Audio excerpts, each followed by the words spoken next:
that she wants to. Okay, she has a point of order, and she to pass it through you. So, distinguished Senator Kingibe, if you have a point of order in line with what the leader has said, please proceed.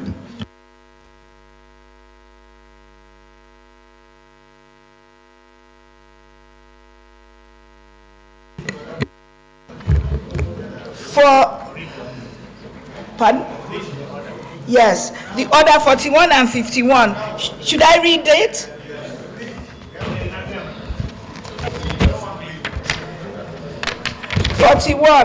The matter for discussion shall, if possible, be referred to the President of the Senate before commencement of the day's sitting, and the President of the Senate shall refuse to allow the claim unless he is satisfied that the matter is definite and urgent.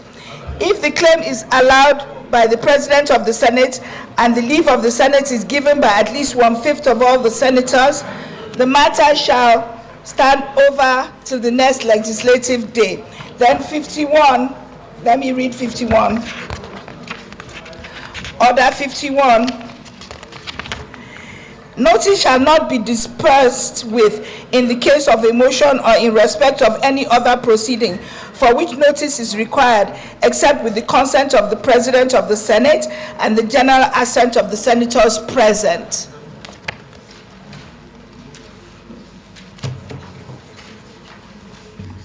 Distinguished colleagues, distinguished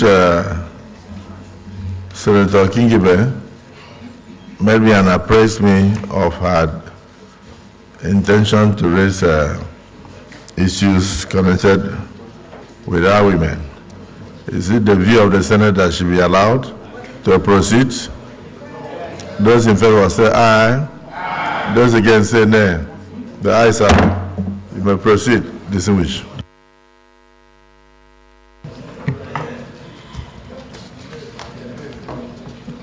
I bring a motion and co-sponsored by Senator Banigoe Palibo Hari, Senator Adebule Idiatolunroti, Senator Natasha Akpoti Uduahan, Senator Dandutse Muktari Mohammed, Senator Mohammed Adamu Ailero, Senator Oyewumi Kamarudin Olalere, Senator Ekpeyong Asukwo, Senator Ibisagba Emmanuel Olajide, Senator Diket Blank, Senator Ali Wadada, Senator Katom Sunday Marshall, Senator David S. Eugene Kuta, Senator Umar Shehu Buba, Senator Fasiu Cyril Oluwole, Senator Tony Woye, and Senator Issa Shaulao. The Senate notes that on December 20th, 1993, the United States General Assembly adopted the Declaration on the Elimination of Violence Against Women in its Resolution 48/104. Thus paving the way towards eradication of violence against women and girls worldwide. On the 7th of February 2000, November 25th was officially designated as the International Day for the Elimination of Violence Against Women. This therefore became a rallying point for governments, international organizations, as well as NGOs to come together and organize activities aimed at raising public awareness of the issue every year. This year, the day has the theme, Unite, Invest to Prevent Violence Against Women and Girls. Women's rights activists have before now observed 25th of November as a day against gender-based violence since 1981. This day was selected to honor the Mirabel sisters, 3 political activists from the Dominican Republic who were brutally murdered in 1960. Despite the foregoing and earlier adoption of the Convention of Elimination of All Forms of Discrimination Against Women by the UN General Assembly in 1979, violence against women and girls remains a pervasive problem worldwide. Further notes that one of the aims of the day is to bring to the fore the violence against women and girls, which is widespread and systemic, violation of fundamental human rights and enduring form of gender-based violence. Women are vulnerable and at risk, enduring emotional, psychological trauma through harassment, terror, threats, intimidation, degradation, exploitation, and physical abuse. Aware that the day is also known as Orange Day, because the color orange is widely recognized by the UN Women to symbolize a future without violence against women. It is a day marked to create awareness of the different types of violence faced by women, promoting advocacy and creating better opportunities for women. This is an issue that transcends national boundaries and cultures. Further aware that the global theme of this year's Unite to Invest to Prevent Violence Against Women and Girls, which emphasizes the need for funding, prevention strategies to proactively stop gender-based violence. In every clime, more action is needed to ensure women in all their diversity live free of violence and coercion. This moment provides an opportunity to reflect on the progress made in tackling the global scourge of violence against women and girls in all forms, as well as call to action to redouble international and national effort to eradicate such crimes. In Nigeria, Orange Nigeria seeks to empower individuals to stand against violence by fostering open conversation in collaboration with the National Gender-Based Violence Data Situation Room and Dashboard, launched in November 2020 by the federal government of Nigeria and the UNDP EU-UN. Since the launch of the National Gender-Based Data Room and Dashboard, over 28,000 cases of gender-based violence have been reported nationwide. In all these reported cases, over 9,000 have been opened against offenders, while over 8,000 are still pending in various courts, as over 1,800 cases have been withdrawn, either by the courts, community intervention, family and victims that have become afraid or intimidated to withdraw the case. The number of convictions are only 455, and sadly, the number of fatalities from GBV are over 1,250. While there are lots of cases, the fatalities and the cases are high. Many cases. Very distinguished. Almost the entire chambers is orange. Thank you.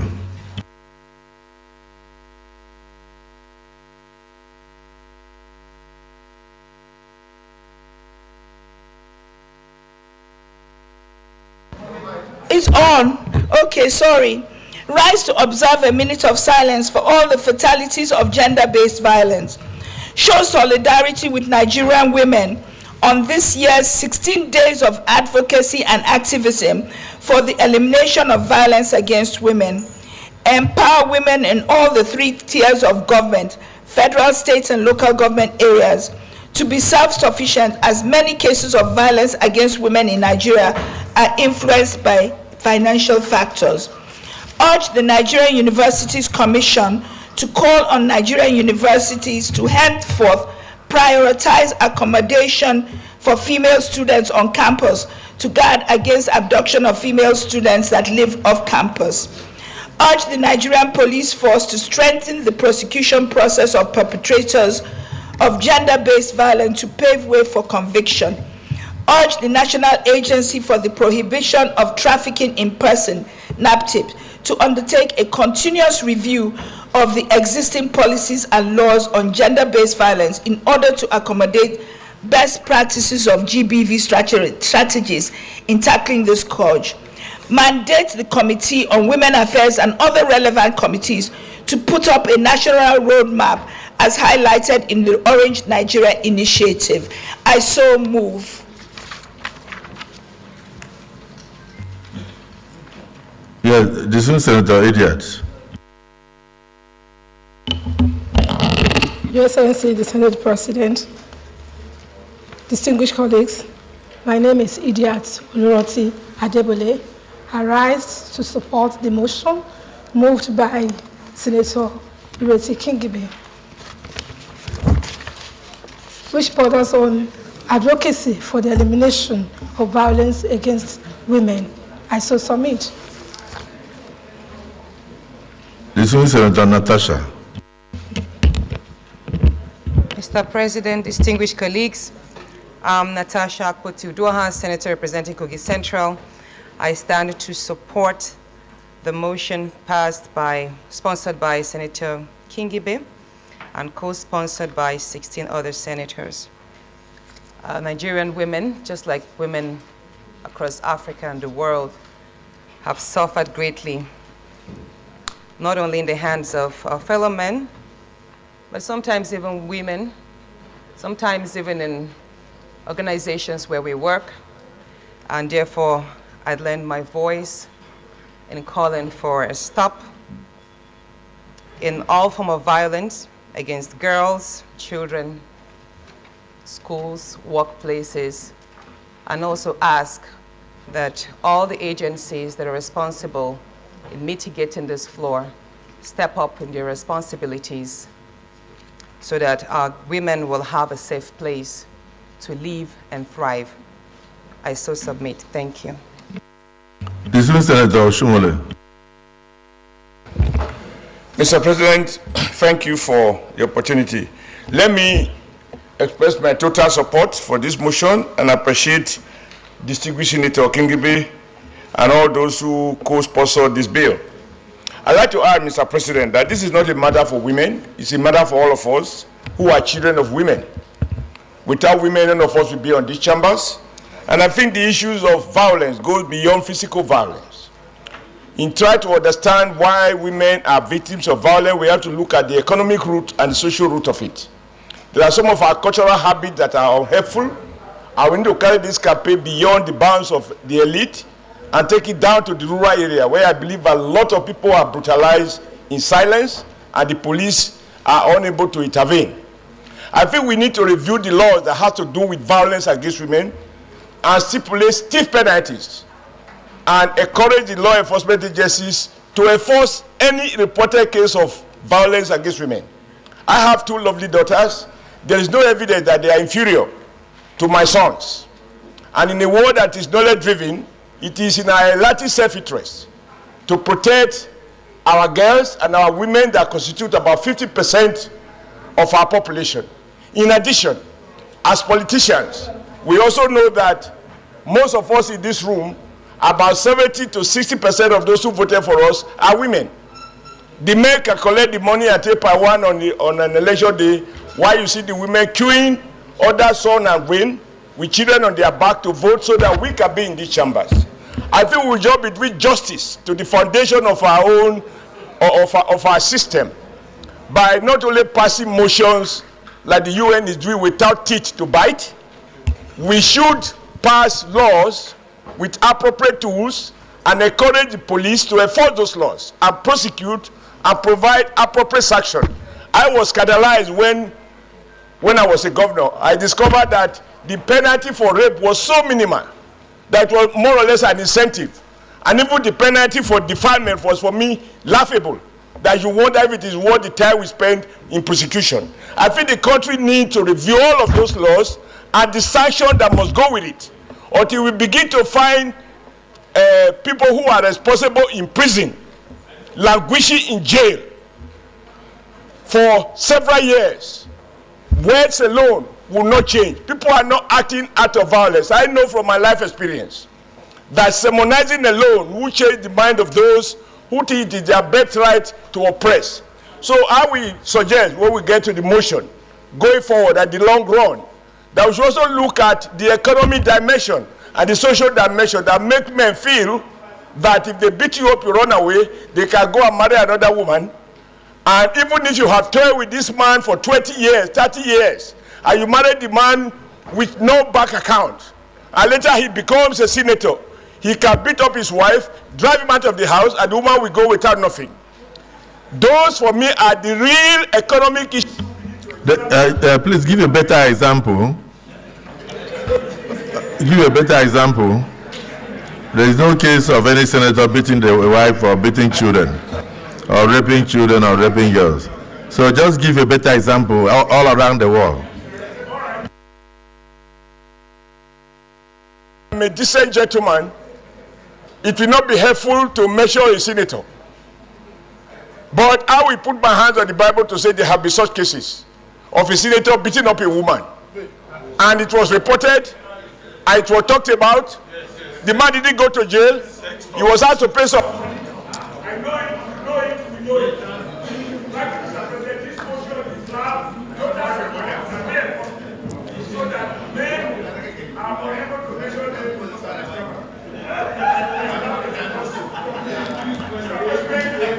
Mr. President, I know that you have special interest in protection of women.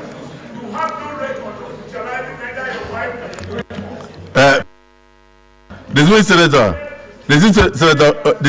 Oshomole, repeat that aspect of my special interest, please. Use your mic. Mr. Senate President, you are an example of a leader who protects his wife and protects your daughters, because it must start from home.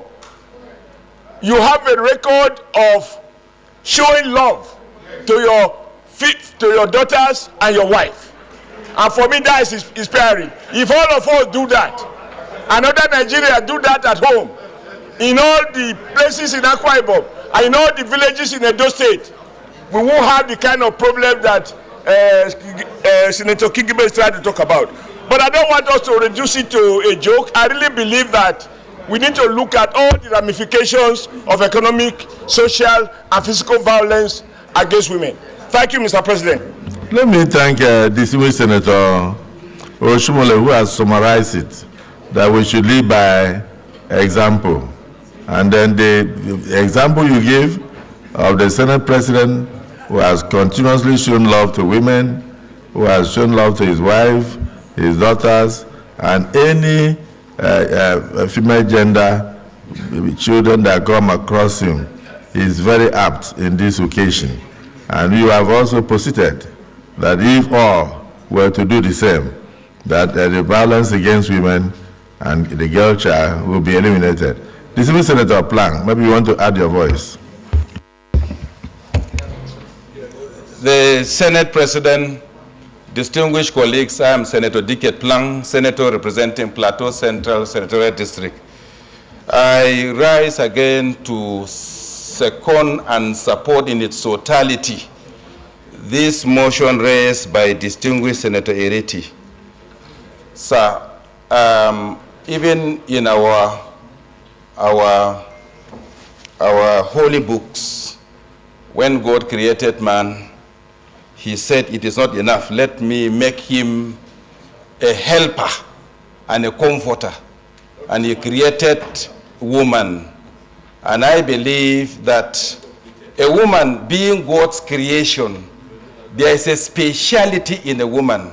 And I feel that we're looking for an opportunity for us to exploit and maximize the talent, the purpose of which women are created. So I feel, just as all other supporters of this motion have said, we need to create more avenues for women to be able to find a ground to put into maximization the talent given to them. And I feel that even as we are looking at it from the economic point of view, we should look at it from even the educational point of view. Your Excellency, my colleagues, through the privileges of being a senator, I had an opportunity of going for a parliamentary tour in Rwanda. And I see the Rwanda's administration giving specific positions, even for women at the parliamentary position. And I see women given an opportunity to be ministers. And I see a lot of nationalism, patriotism in them. I feel that if our laws are made in such a way that these God's special creation are giving opportunities, definitely we will be able to get the advantages, the talent, the endowment that God himself has put into women. And to conclude, I would like to support what His Excellency said, sir. It is very true that our women would meet with your wives, sir. And honestly, I think you have a good home. And I think your wife is a leader. There's a lot of guide we feel very balanced because our women are well guided by your wife as leader of the Women Parliamentary. Sir, I want to assure you that if all of us give opportunity at our various constituencies for the women, Nigeria will see a lot of development. I support in totality. Thank you. Distinguished Senator Plank, on behalf of my dear wife, I thank you for the accolades. For the accolades you have already poured on her. I'm not there when she has her meetings with the wives of senators, but from the report you are getting from your dear wife, she seems to be guiding them right. May God continue to bless her and grant her more wisdom to lead the Senators' Wives Association. Very distinguished Senator Ningi, you want to add your voice? Mr. President, let me join. My name is Senator Abdul Ningi, and I represent Bauchi Central of Bauchi State. Let me join others in contributing to this very momentous motion. The 1993 United General Assembly on the positive affirmation against gender sensitive completely aligns with the principles of my religion, Islam. It is imperative that in the Quran, a whole chapter was dedicated to a woman, and the chapter is Nisa, and Nisa means woman. That underscores the importance of a woman in the creation of the world. When you talked about woman, you talked about your foundation. You go back to the basis. And when you talked about woman, what comes to your mind promptly, first and foremost, is your mother. And there is no alternative, there is no better person than your own mother. And in fact, Prophet Muhammad sallallahu alaihi wasallam was asked by his followers, so after God and the Prophet, who is most honorable? Prophet said, your mother. And they asked the Prophet again, who is next? Prophet said, your mother. They asked him again, after her, who is next? He said, your mother. And it is the first time he said, father. That underscores the importance of a woman, particularly in Islamic religion. So what happens is that we relegate women intentionally. The Christian doctrine, the Islamic doctrine, has sufficiently given us reason why we must respect women and accord them the respect they deserve under our two religions. But by and large, over the years, because of one issue or the other, we have not been able to tailor our minds to it. The United Nations Day brings about Orange. Orange means free violence or no violence. And over the years, we have seen when violence continuously perpetuated against the girl child, against a woman, the way they got divorced, the way they are discarded after marriage, the way they are discarded just for the sake that they have too many children, even though the man gave them the children. So at this point, like Senator Oshimole said, I think we should go beyond the rhetorics. We should go beyond the rhetoric and try to find our adequate laws that will sufficiently cover some of the gaps in our society. But before I raise my case, sir, it is always important. It takes two to tango. The women folk also must at every given time know their position in society, know their responsibility, and they must not carry themselves as if they are a commodity. women must never give in to this assertion that they are a commodity that can be used and discarded at every given whims and caprices. And therefore, I challenge you men, as they listen, to also rise to the occasion. They are human beings like every other of us, and therefore they must not allow themselves to play second fiddle. They are not second fiddle. They are the important foundation of every human society. So we must accord them the respect, and I thank Erite and Senator Padaosi for giving me some tips what to say. I'm sure the next speaker will be him.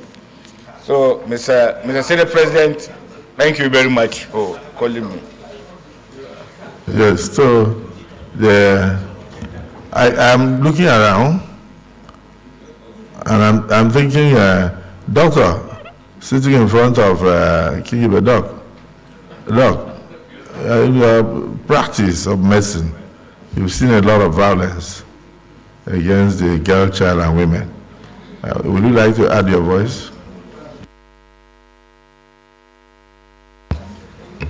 Thank you, Mr. President. My name is Dr. Samaila Dahua Kaila. I represent Bauchi North. Well,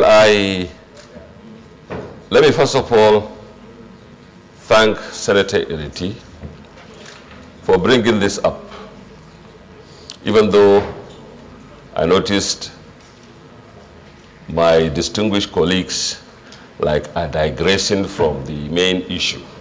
I think the main issue is about violence against women, which includes and is not only limited to raping. Rape is just one of them. However, we in the medical side, I think this is part of the mental illnesses that we generally fail to consider in this country. We have issue, and I think the last time the Honorable Minister was here, he raised it, that our mental diseases are not being given adequate attention. Rape and pedophilia, what we call pedophilia, is people that are particularly, they only get their sexual desire quenched if they are only attracted to small children. Just like we have what we call gerontophilia, where men that can only be aroused by very old women, very old women.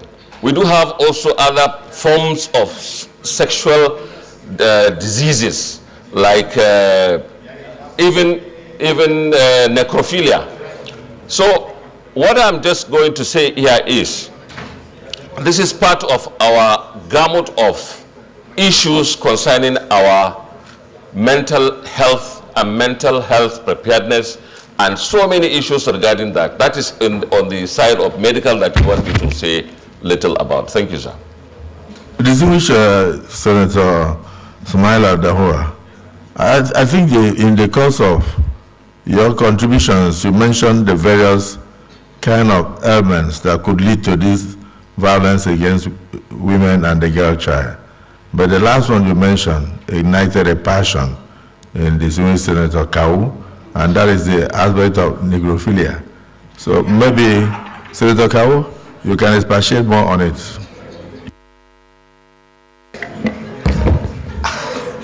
Mr. President, my dear distinguished and respected colleagues, although I will not go against the directive of the President of the Senate, but my own, Mr. President, is a little different with the way my dear colleague Ismail came with. Mr. President, recently, I think 2 or 3 months back, there was a bill, or very recently, it go through past reading by one of our colleagues from Ebonyi, our leader from Ebonyi. The main content or the intent of the bill is violence against women, more especially in the fact of inheritance, where some part of the country using their traditional belief or culture to deprive their right. Quite all right, it appeared in this Senate almost 2 times. There was a bill similar to it. But some part of the country, more especially Muslim, are vehemently against the bill, not because they are supporting what is going on. But I want to put it clear for us to understand that Islam and Muslim from 1903, when colonial masters took over Sokoto Caliphate in March 1903, they allowed northern Nigeria, more especially, to continue with their system of Sharia, more especially in laws of inheritance, because they found out that it is very comprehensive and it protects the right of women. Therefore, I am urging our colleague, more especially those who want to know the perspective of Islam in the area of inheritance, more especially on the women, to read what Quran and various tradition and hadith of the Holy Prophet, and of course our ulama said about it. Islam is vehemently against anything which deprive women their own right in inheritance. A lot has been said about on this area, and I am urging our colleague to come up with a formula, more especially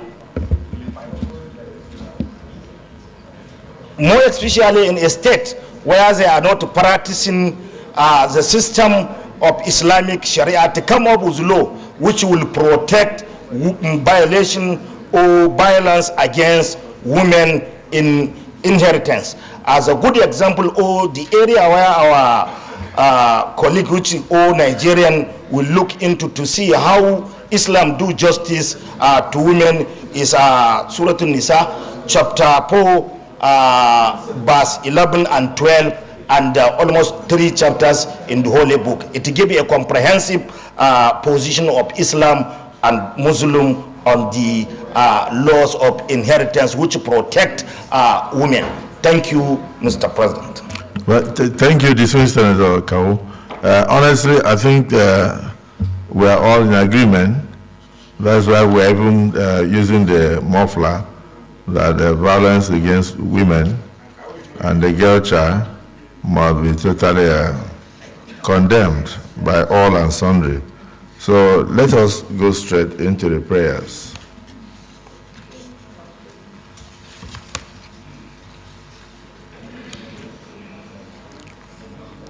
Prayer 1.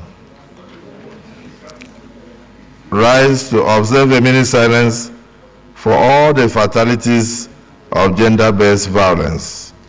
Those in support of this prayer 1 say aye. Those against say nay. The ayes have it. Prayer 2. Show solidarity with Nigerian women on this year's 16 days of advocacy for the elimination of violence against women. Those in support of prayer 2 say aye. Those against say nay. The ayes have it. Prayer 3. Empower women at all the 3 tiers of government to be self-sufficient. As many cases of violence against women in Nigeria are influenced by financial factors. Those in support of prayer 3 say aye. Those against say nay. The ayes have it.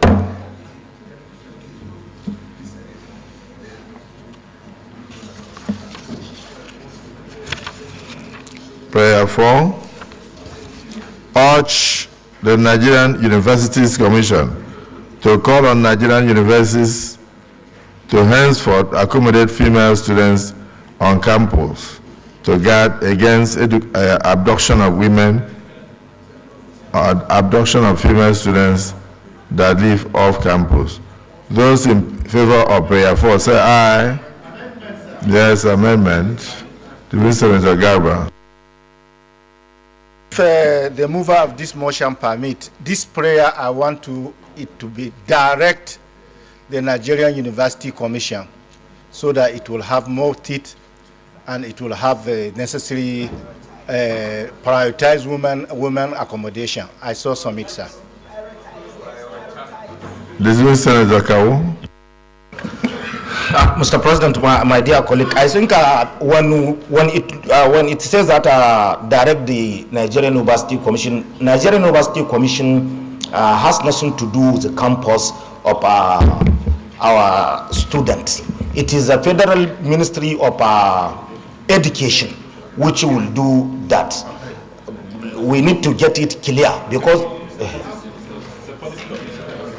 it go as a policy, but the provision of So the amended prayer is dropped. So the student Senator Shumole. Thank you, Mr. President.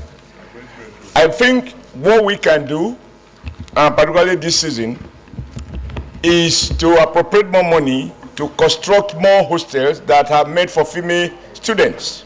Because the university can't give what they don't have. There are a lot of universities that have been converted from secondary school and only the signboard makes them a university. So we have to appropriate money to show that we mean what we are saying. And then ensure that when it is so appropriated, it is not diverted to other purposes. I'm proud to say, Mr. President, that when I build a university... So your amended prayer is that we should appropriate money?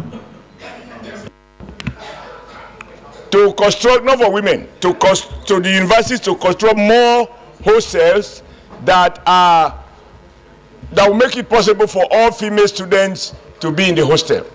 A lot of universities don't have hostels, and therefore, if we direct them to do it, they can't give what they don't have. Okay. Distinguished Senator Sangodara. Thank you, Mr. President. My distinguished colleagues, I'm Nasir Sani Zangondara, representing Katsina North. I think the amendment for prayer 4 should be urge the TED Fund to intervene, since it's part of their intervention thing to actually construct more hostels that would accommodate more women. Okay. Any seconder? Distinguished Senate President. Mr. President, this is the highest assembly in this country. It's a place that is a reservoir of wisdom. Whenever I want to pass a resolution here or any law, we should do it in a way that can be implemented. That law can be implemented. I was former chairman of a committee on tertiary institution and TED Fund. There is no way the federal government can put in money there to accommodate girls in our university. It's not possible. This isn't possible. All right? It's not possible. The money is simply not there. The money is simply not there. So this prayer, all the Nigerian University Commission to call on Nigerian University to henceforth accommodate. You are saying there should be a kind of, say, maybe to do more, right? And besides now, the number of private universities we have in this country are far more than government universities, public universities. We have one and something thousand, 100 government universities, whereas we have 200 and something private universities. So I think we should recouch this prayer so that we don't become a laughingstock before the public. So what you are saying, in essence, is that we should urge the Federal Ministry of Education and the Nigerian Universities Commission to call on Nigerian universities to henceforth prioritize the issue of accommodation of female students on campus. Any seconder? Yeah, this is. No, I'm saying. No, you did. So I'm asking for. On behalf of the Senate President. Well, I cannot do that. I can't do that. I so move. I move the motion as crafted by the President of the Senate. As well, excuse me. I move the motion. I therefore move the motion. Senator Biggie, after that, Senator. Thank you, Mr. President. I so second. Even though you don't know what you are seconding. Well, the motion has been moved by the Deputy Senate President that we should urge the Federal Ministry of Education and the Nigerian Universities Commission to prioritize the issue of accommodating female students on campus to guard against abduction of female students that live off campus. And it has been seconded by distinguished Senator Biggie. Those who are in support of this prayer as amended, say aye. Those against say nay. The ayes have it. So the 5, urge the Nigerian police force to strengthen the prosecution process of perpetrators of gender violence to pave way for the conviction.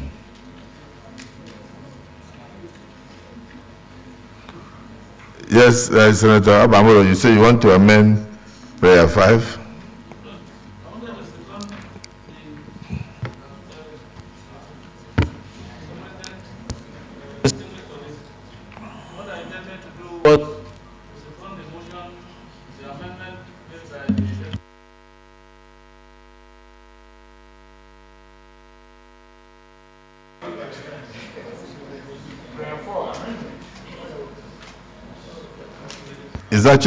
It's actually prayer 5. This is Senator Nengi.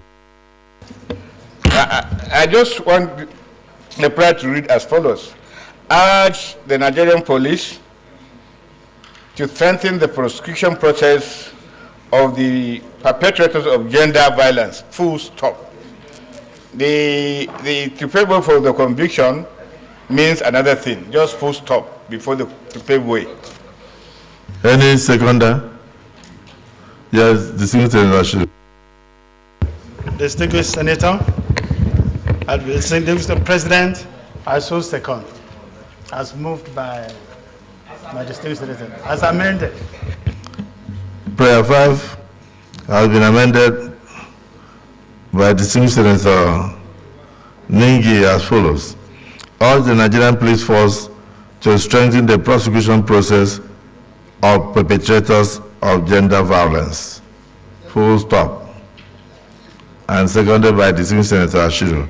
Those in support of prayer 5 as amended say aye. Those against say nay. The ayes have it.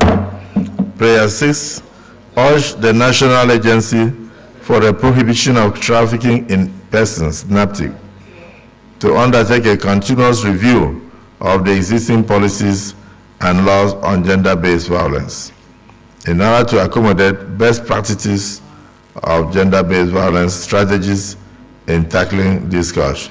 Those in support of prayer 6 say aye. Those against say nay. The ayes have it. Prayer 7 mandates the Committee on Women Affairs and other relevant committees to put up national roadmap as highlighted in the Orange Nigeria Initiative. Those in favor of prayer 7 say aye. Those against say nay. The ayes have it. Distinguished colleagues, let me thank distinguished Senator Kingibe for this motion and thank all the 16 other senators who have also appended their signatories to this all-important motion to invest to prevent violence against women and the girl child. I recall a situation where there was a musician with a fantastic voice in Nigeria that was killed, I think sometime last year, as a result of violence by the husband. And it was a terrible loss for such a talented woman. So may her soul rest in peace. I also want to plead with women that as we are supporting them, the entire chambers is yellow in support of women and the girl child, that we abhor violence against women in all ramifications, that women should also try not to violate the rights of men.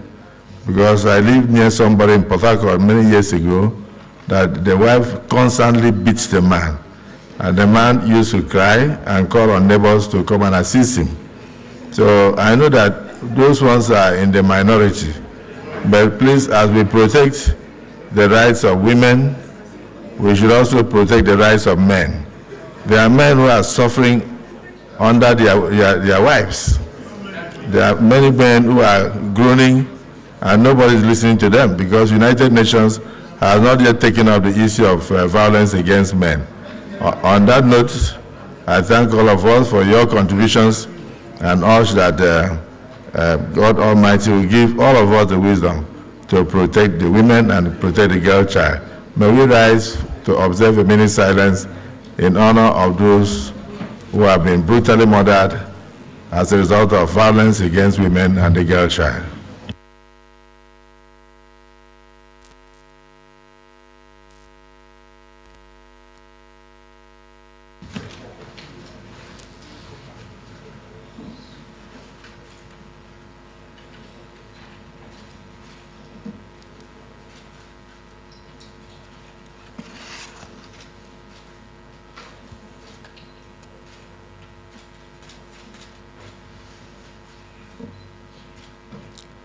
May the souls of all women, children, and particularly female children who have lost their lives globally as a result of violence rest in peace.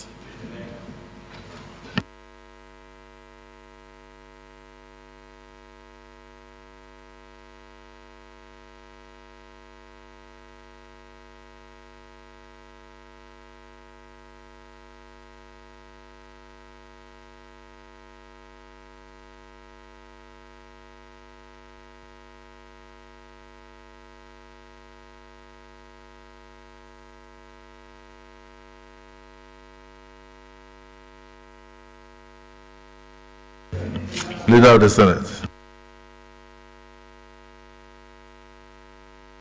Yes, as leader, sorry, point of order.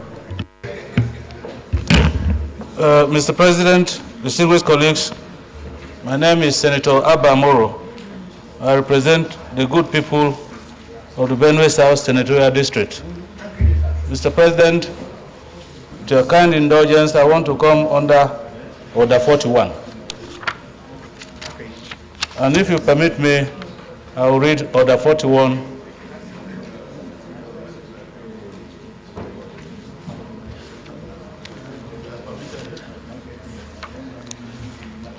Mr. President, Order 41, matter of urgent public importance. 1. The matter for discussion shall, if possible, be referred to the President of the Senate before commencement of the day's sitting, and the President of the Senate shall refuse to allow the claim unless he is satisfied that the matter is definite and urgent. 2. If the claim is allowed by the President of the Senate and the leave of the Senate is given by at least 1/5 of all the senators, the matter shall stand over to the next legislative day. Mr. President, I have a motion of urgent public importance on the need to halt the gradual erosion of democracy by the dissolution of democratically elected local councils in Benue State.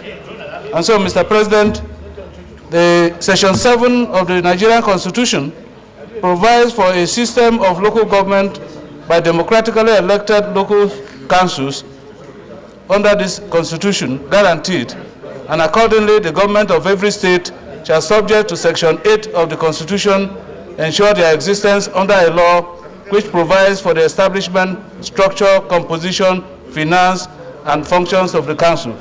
And so, Mr. President, I feel that the dissolution of the elected council...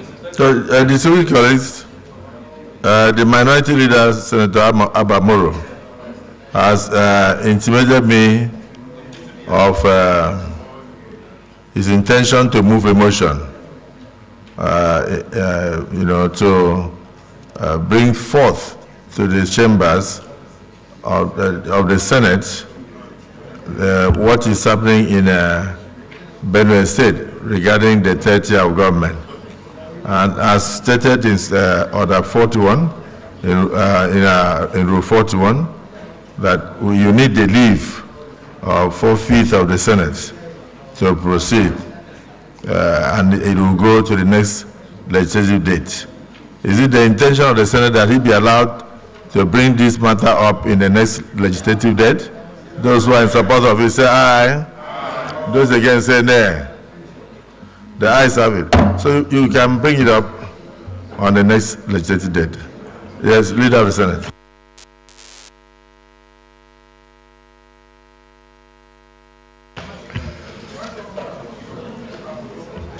Yes, point of order. Senator Jimmy Kuta. Thank you, Mr. President, distinguished colleague. I come under Order 41 and 51. If I have the leave of Mr. President, can I read, sir?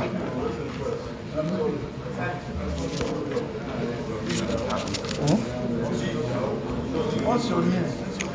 My name is David Esu Jumkuta. Order 41, yes, sir.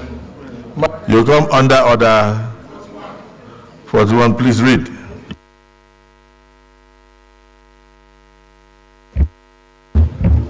Order 41. The matter for discussion shall, if possible, be referred to the President of the Senate before commencement of the day sittings, and the Senate President shall refuse to allow the claim unless he is satisfied that the matter is definite and urgent. 51. No, okay. So, Mr. President, if I have the leave of the Mr. President, can I go ahead and move the motion?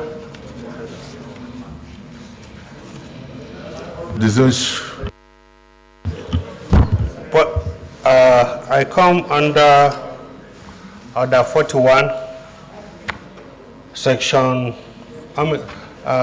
4. Yes, subsection 4. Not more than one such motion might be made at the same sitting, which means that one matter of urgent public importance had been brought by this, and we cannot take another one at the same sitting. So if he has one, he can bring it tomorrow. Okay, well guided. So, distinguished Senator Jimmy Kuta, you can approach rules and business. Leader of the Senate. Mr. President, very distinguished senators of the Federal Republic of Nigeria, I stand first to move a motion because we have other businesses and orders on our order paper for today. So my motion will be that we stand down every other thing we have on our order paper with the exception of the third business for the day, which is the debate of the general principles of the Appropriation Bill 2023. Mr. President, my motion is pursuant to our resolution yesterday that we will devote today and tomorrow's sessions as special sessions to discuss, to debate the appropriation bill laid before us by the President and Commander-in-Chief of the Armed Forces yesterday.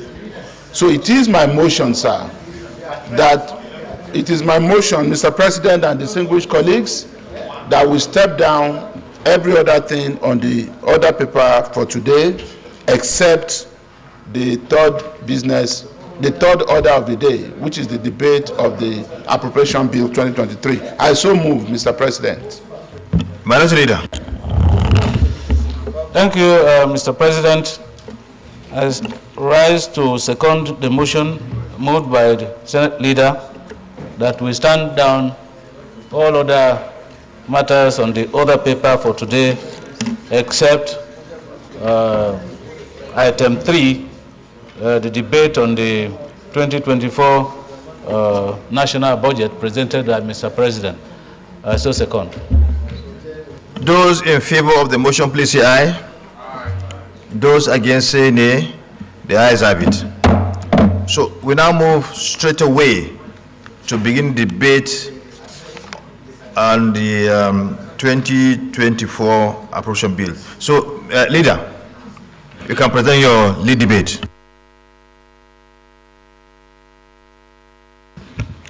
Mr. President, distinguished senators, Senator Councilman, what order? Privilege. Okay, go ahead.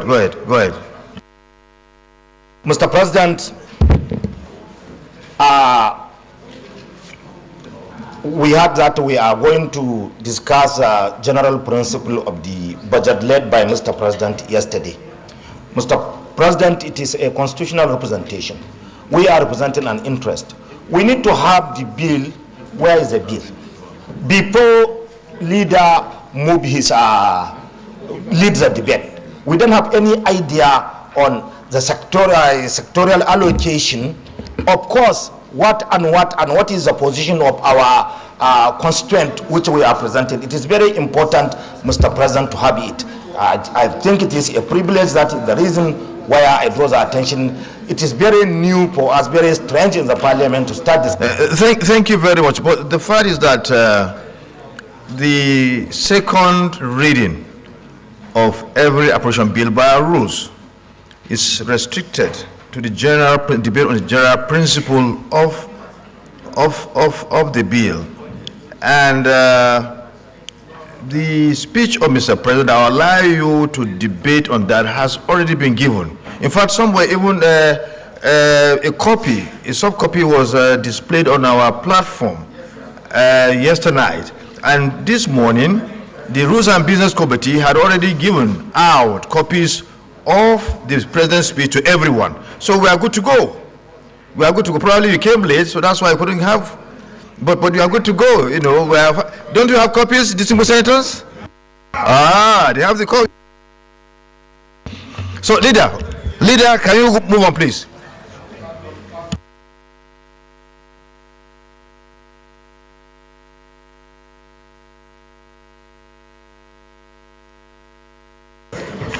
Mr. President, distinguished senators, please permit me to lead the debate on the general principles of the year 2024 appropriation bill, which was laid before this chamber on Wednesday, 29th November 2023, by Mr. President and Commander-in-Chief of the Armed Forces of the Federal Republic of Nigeria. The bill is deemed to have been read the first time by virtue of its being laid before the joint session of the National Assembly on Wednesday, 29th November 2023. Mr. President, my highly esteemed colleagues, This bill seeks to authorize the issue out of the Consolidated Revenue Fund of the Federation the total sum of 27 trillion 500 billion naira only for the year ending on the 31st day of December 2024. The 2024 budget proposals submitted by the executive is not strange to us here in the National Assembly, having first approved the medium-term expenditure framework as well as the fiscal strategy paper. What remains for us is to closely examine the contents and the details in order to sort things out and smoothen the rough edges.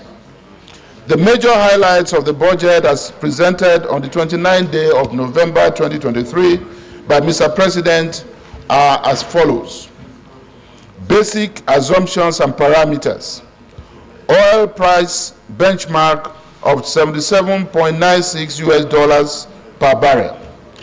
Daily oil production estimate of 1.78 million barrels per day, inclusive of condensates of 300,000 to 400,000 barrels per day. Exchange rate of 750 naira per US dollar and projected GDP growth rate of 3.75% and 17.16% inflation rate. 2024 revenue estimates. Based on these fiscal assumptions and parameters, total federally collectible revenue is estimated at 16.87 trillion naira in the year 2024. Total federally distributable revenue is estimated at 11.09 trillion naira in 2024, while total revenue available to fund the 2024 federal budget is estimated at 9.73 trillion naira. This includes the revenues of 63 government-owned enterprises, and oil revenue is projected at 1.92 trillion naira. Non-oil taxes are estimated at 2.43 trillion naira. FGN independent revenues are projected to be 2.21 trillion naira. Other revenues total 762 billion naira, while the retained revenues of the GOEs amount to 2.42 trillion naira. Planned 2024 expenditure. Mr. President, distinguished senators, a total expenditure of 27.5 trillion naira is proposed for the federal government in the year 2024. Proposed 27.5 trillion naira 2024 expenditure comprises 1. Statutory transfers of 744.11 billion naira. 2. Non-debt recurrent costs of 10.26 trillion naira. 3. Personnel costs of 4.99 trillion naira.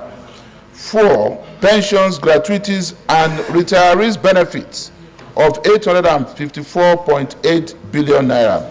5. Overheads of 1.11 trillion naira. 6. Capital expenditure of 8.7 trillion naira, including the capital component of statutory transfers. 7. Debt service of 8.25 trillion naira, and 8. Sinking fund of 243.73 billion naira to retire certain maturing bonds. Distinguished colleagues, from the above scenario, we can see that recurrent expenditure is still too high, constituting over 43% of the total budget outlay. It contains personnel costs, pensions, benefits, and overheads. These are expenses that are necessary for stabilizing the government and the polity. it is expected that the total fiscal operations of the federal government to result in a deficit of 9.8 trillion naira. This represents 3.88% of estimated GDP, above the 3% threshold set by the Fiscal Responsibility Act of 2007. Countries around the world have of necessity overshot their fiscal thresholds for the economies to survive and thrive. Mr. President, distinguished colleagues, there is the need to exceed this threshold considering this administration's collective desire to continue tackling the existential security challenges facing our country. It is important to point out that issues of revenue shortfall and meeting unexpected emergencies can only be tackled either by 1, borrowing, or 2, cutting expenditure, shrinking the economy and government as well as social services, rationalization, job cuts, and etc.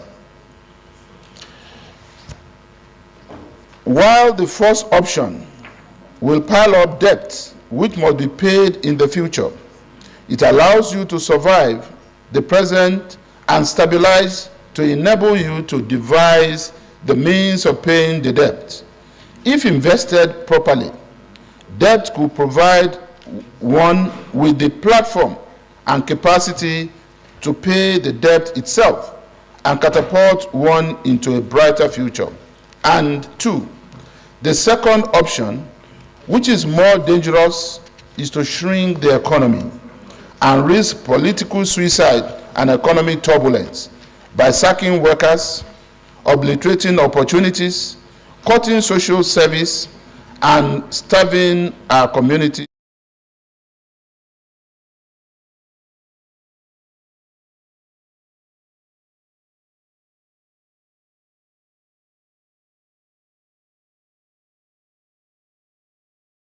$294.49 billion naira from privatization proceeds and 1.06 trillion naira drawdowns on bilateral and multilateral loans secured for specific development projects and programs. Although there is a growing concern over continued borrowing, but this administration resorts to it to finance fiscal gaps. But let me state here that the debt level of the federal government is still within sustainable limits. Very importantly, these loans are used to finance critical development projects and programs aimed at improving our economic environment and ensuring effective delivery of public services to our people. We focused on the completion of major road and rail projects, the effective implementation of power sector projects, the provision of potable water, construction of irrigation infrastructure and dams across the country, and critical health projects such as the strengthening of national emergency medical services and ambulance system, procurement of vaccines, polio eradication, and upgrading primary health care centers across the 6 geopolitical zones. Capital expenditure. The proposed expenditure is 8.7 trillion naira, including special intervention.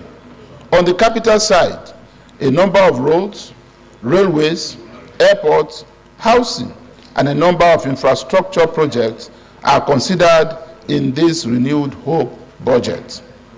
However, we must note that some of these projects are largely funded off budget through foreign and domestic debt. Therefore, we need to pursue non-debt option. Government will further strengthen the frameworks for concessions and public-private partnerships, PPPs. Capital projects that are good candidates for PPP by their future will be developed for private sector participation as well as explore available opportunities in the existing ecosystem of green finance, including the implementation of our sovereign green bond programs and leveraging debt for climate swap mechanisms. It is important, above all, to know that this is a budget of renewed hope which seeks to achieve job-rich economic growth, macroeconomic stability, a better investment environment, enhanced human capital development, as well as poverty reduction and greater access to social security. Finally, Mr. President, my highly respected and distinguished colleagues, I believe that all the proposals in this 2024 appropriation bill are laudable and will enhance the critical needs of the citizens of this country. I therefore urge my colleagues to approve the second reading of this appropriation bill 2024 for consideration by the appropriation committee and its subcommittees. I thank you very much. Thank you, the Leader of the Senate, for the wonderful elucidation on the lead debate. Distinguished colleagues, we have a paper put out at the entrance by the clerk of the Senate, indicating those who want to lend their voices to the general principles and merits of the 2024 appropriation bill. That is the practice. So day one, I have only 13 people who want to speak. One of them at the starting point is Senator Jaribe Agom, is not here. The second person is Senator Onao Mohammed Ogochi. Is he here? So you can proceed.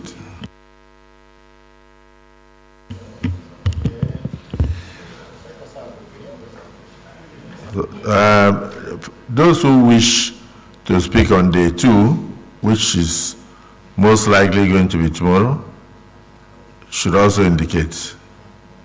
And the Deputy Senate President, who will handle the timing? You?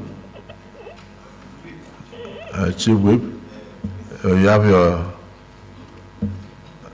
I don't think anybody should speak more than 3 minutes. Is it the wish of the Senate that the time be limited to 3 minutes per person? Those in support say aye. Those against say nay. The ayes have it. The Chief Whip, your time starts now, so you 3 minutes per speaker. Thank you, Mr. President. My name is Mohammed Ogoshi Onao. I represent Nasarawa South. The budget as laid yesterday by Mr. President is a budget of renewed hope, and a lot of hope is being expected from the leadership of Nigeria, with special consideration and concentration on the National Assembly, particularly the Senate. But whatever contributions any one of us is going to make today is going to be limited, because even in the presentation of our leader, he said what remains of us is to closely examine the contents and the details in order to sort things out and smoothen the rough edges. I want to sort things out. I want to smoothen the rough edges, but apart from the figures presented on this paper, I don't have the budget to look at. I don't know the details. As such, whatever contribution any one of us is going to make now is going to be very, very limited. Thank you, Mr. President.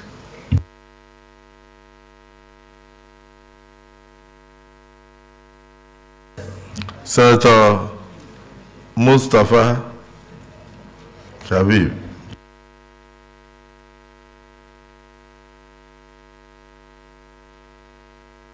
Senator Joel Onawokwo.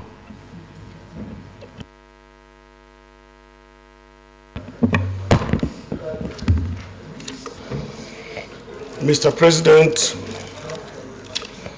distinguished colleagues, my name is Joel Onuabo Thomas. I represent the good people of Delta South Neutral District. Mr. President. Point of order, please. Mr. President, I want to come under Order 79. On the order of the second reading of a bill being read, a motion may be made that the bill now be read, that the bill be now read a second time, and a debate may arise covering the general merits and principles of the bill. So during the second reading, it's only the general principle, merit and demerits of bills that are debated, not the details. Not the detail. And the president talked about the merits and demerits of the 2024 appropriation bill. And the general principles are all contained here. And we have before us the entire speech made by Mr. President yesterday. So by the virtue of the provision of Rule 79, we have all it takes to conduct the second reading. Mr. President, I still submit.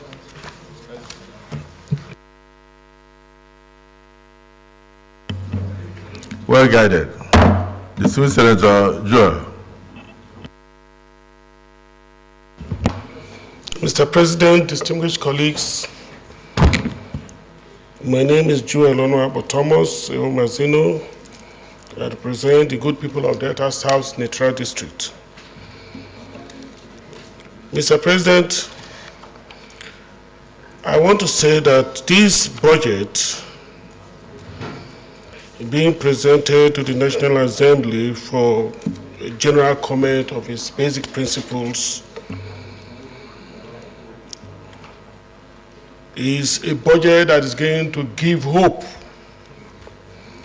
to our people, especially seeing renewed hope to our people. Especially if you look at the figures in the budget, we have the non-recurrent expenditure for 9.92 trillion. We have the capital expenditure for 8.7 trillion. Particularly on the capital expenditure, we have never had it this close in the past. And I think that with this budget, most of the things that have been lacking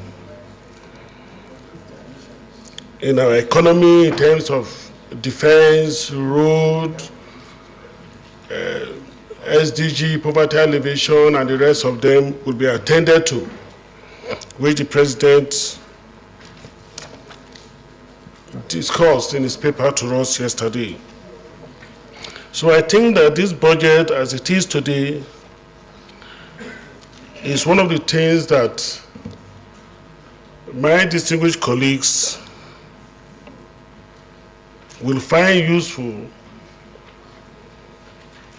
in ensuring that working together with the President of the Federal Republic of Nigeria and for the basis of our being elected to serve, we give the President the opportunity to give the Nigerians the renewed hope that they deserve. Also in the budget,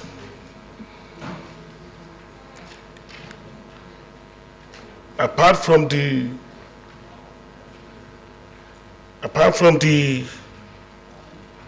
oil revenue that we intend to get, we're also trying to push that our internally generated revenue increase from 10 to 18%. that is also to say that Nigeria is gradually moving away from dependence on oil revenue. If we start well with this budget, with the way it is today, I think consistently strengthening our internal revenue generating agencies, I believe that in no distant time, our dependence on oil will reduce. So, Mr. President, I support this budget, and I think that we should work assiduously to ensure that this budget is passed quickly so that 2024 we can start on a good footing. Thank you, Mr. President. Thank you, distinguished Senator.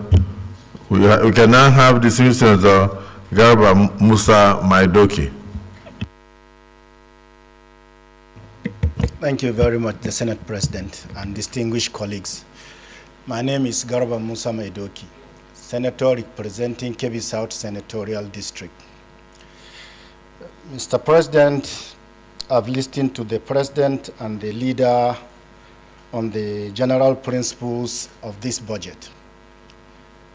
For the first time, I am certain in my mind that this budget captured the essence and the troubles of this country. But Mr. President, we must understand, Nigeria have never lacked in planning and budget.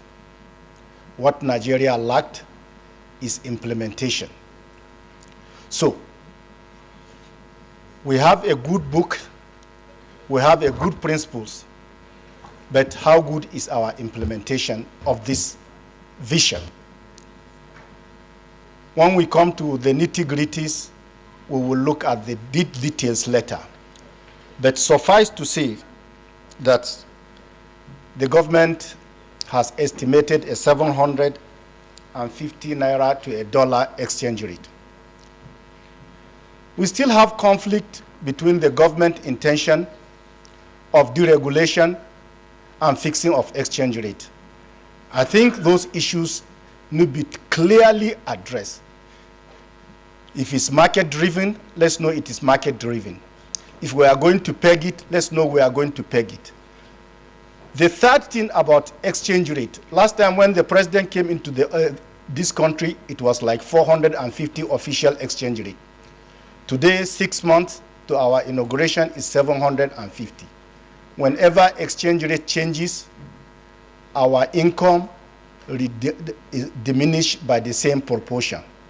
And I think we need to have a long-term vision of the long-term exchange rate. I'm particularly happy with the capital expenditure of this project. But it is important that this capital expenditure be distributed equitably to every section of this country.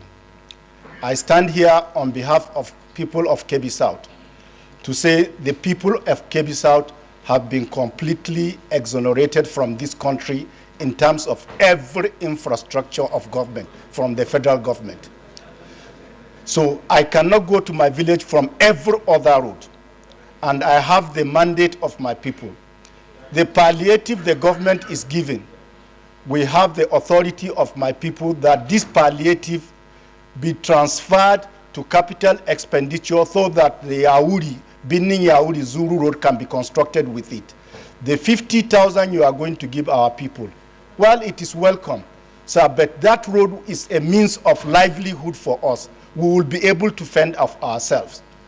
The security that the government, and I need to thank this government, sir.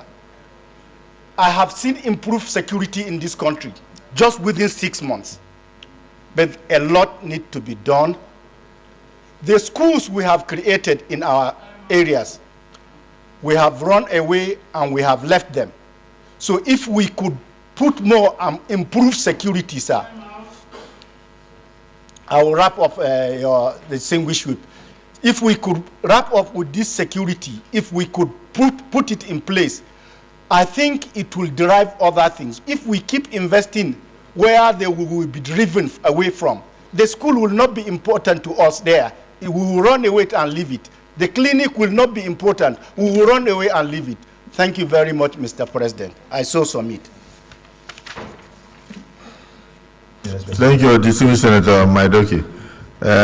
We need to come for inspection of Kebbi South Senatorial District to be sure that there is no federal government presence, not even policemen, because police is federal.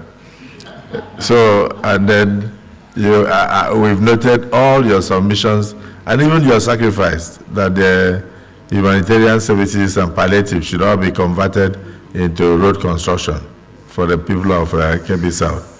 We will, when we look at the total details of the budget, see what has been provided, and particularly that road that is really dear to your heart and the heart of your people. Our prayer is that it be captured for immediate construction. Thank you for your contribution.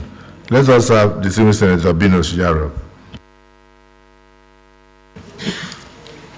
Thank you, Mr. President, distinguished colleagues. I am Bino Siaro, representing all the people of Adamawa South. I want to start my contribution by saying that Mr. President, Commander-in-Chief, has not been fair to the members of the National Assembly in calling on lawmakers to conduct the legislative review process with a view to sustaining our desired return to a predictable January-December fiscal year. The executive took time to package the budget, and we are being asked to rush the process, and to my mind, this is not fair. This administration has, since taking office, presented 2 supplementary budgets to the National Assembly.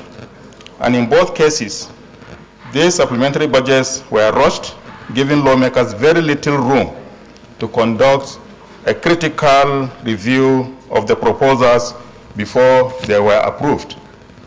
Subsequent events have shown that the supplementary budgets were devoid of equity in the allocation of projects and resources across the states and the geopolitical zones. Let me use just one example to illustrate this inequity. In the 2022 Supplementary Appropriation Act passed by the previous administration, the administration of President Muhammadu Buhari, 1.09 billion was allocated for the rehabilitation of a failed section of the Ngurore-Maibala Road in Adamawa State. Contract was awarded in May 2023, and the contractor moved swiftly to site and started work. However, this administration, on taking office, reviewed that supplementary budget, and in particular, reduced the allocation on that project from 1.09 billion to 10 million naira. That forced the contractor to abandon work and leave the site. Mr. President, distinguished colleagues, it will be interesting to know how the resources in the 2024 appropriation bill are allocated. I call on all of us, when we are scrutinizing this bill, to ensure that fairness and equity prevails. Thank you.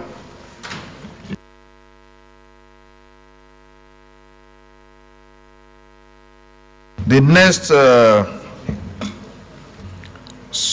speaker should be distinguished to Ekon Samson. Well, first of all, before you start, normally in this kind of debate, in fact in all debates, the principal officers, by tradition, they ought to have started, then before we go to the list. but we were not able to do so from the beginning. Now we have about 4 people. The last person here on the list is Senator Babangida Hussaini.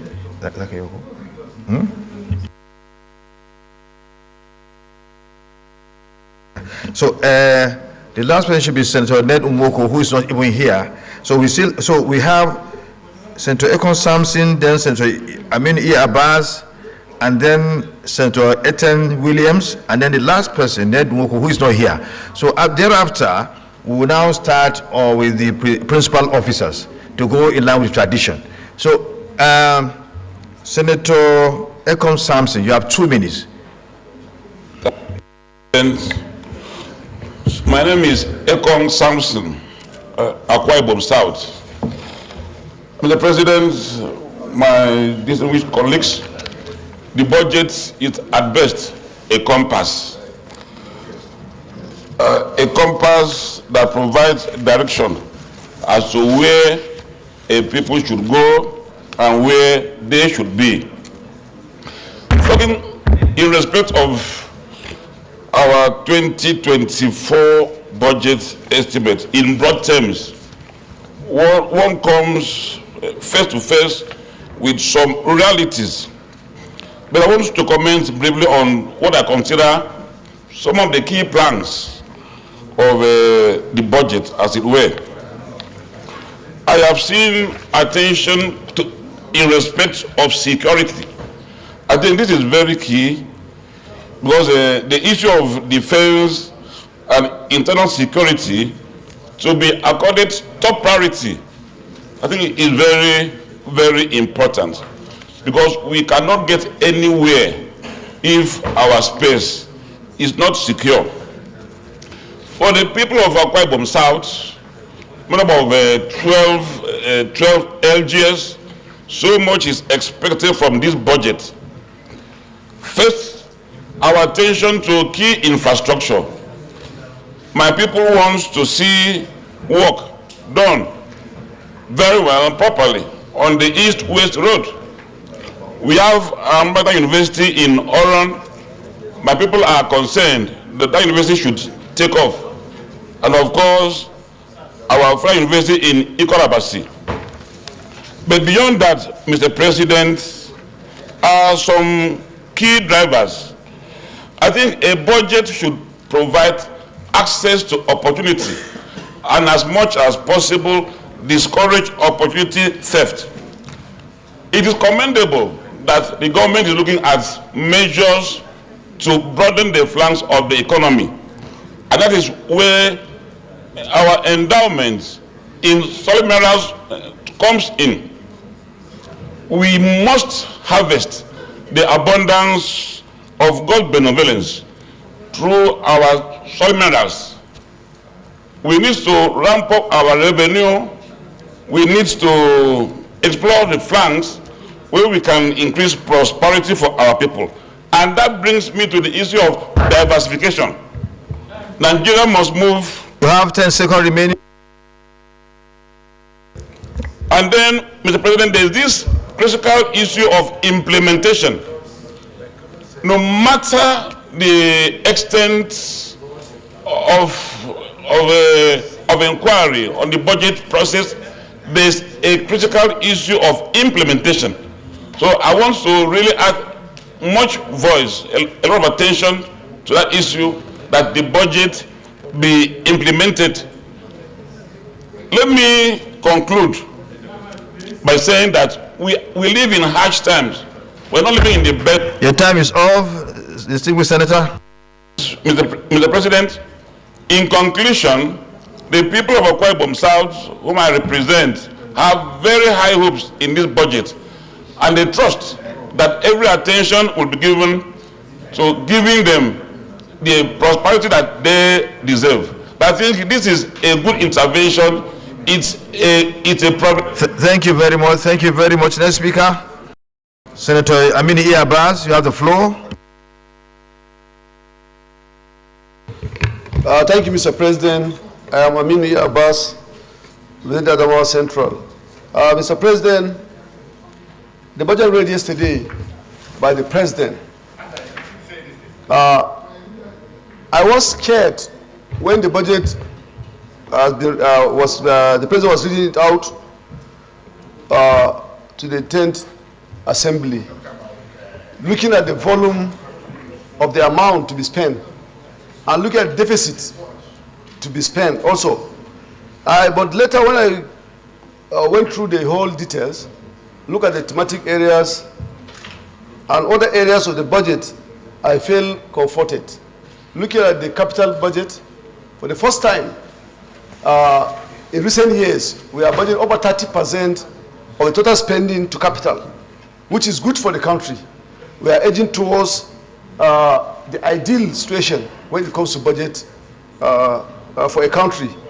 However, when I look at the exchange rate of 750 targeted, I was like, oh, is this going to happen? If it happens, if the current exchange rate is about 790. I was thinking the administration want to bring down the exchange rate to far lower than that. But given at 750, I don't know how far it will be able to stabilize the exchange rate at 750 per barrel. And when we compare the deficit spending, I see that the amount, the chunk of the amount to be generated also went up to 18 point something trillion, which is good for the country. However, the areas I have fear is in the area of oil production of 1.78 million barrels per day.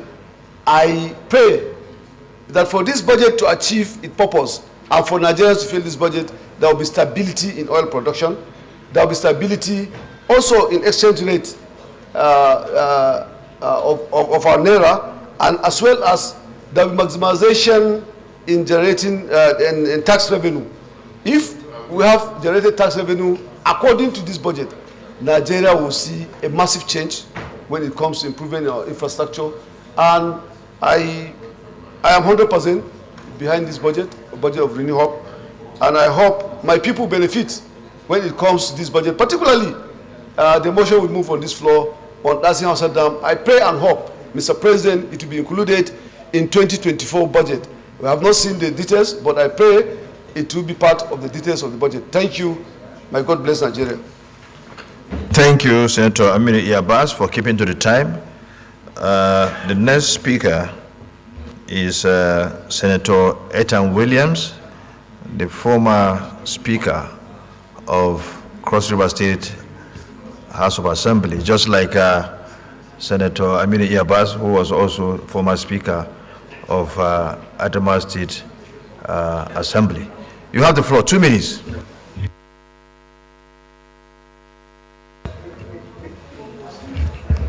My name is Senator Ethan Williams. I represent Cross River Central. Mr. President, I'm so happy when I listen to Mr. President's speech. I saw thematic pronouncements. Then I saw a diversion from what we used to have. Principally, the conspicuous absence of a budgetary provisions for fuel subsidy for the first time for so many years was not there, meaning the death of a regime that has haunted this country for too long. Then I saw Mr. President making provisions for poverty alleviations, job creations, and security. That gives me hope. It gives us hope that the matrix Renew Hope is for real. Then we saw again Mr. President maintaining a 1.7 million barrel per day, which for me is encouraging. The last briefing we got from GCEO of NNPC said we are hitting almost 1.8. And we know that when we came into government, we met 1.3. And today, Mr. President giving us that faith and hope that at 1.7, it has come to stay. And then we are still hoping for a better. The provisions for security means there is hope for stability even for the oil productions. What we've been calling for and hoping to get, especially for oil thefts and security in the Niger Delta, is achievable. So for me, this budget is a good one. It has given us hope. And I congratulate Mr. President. Thank you. Thank you, the former Speaker of Cross River State, our own distinguished Senator Etan Williams. The next speaker who shall have the floor is Senator Ned Nwoko, who is not here. So, Senator Natasha, you have the floor. Thank you, Mr. President. Distinguished colleagues, Senator Natasha Akpoti-Uduaghan, representing the good people of Kogi Central.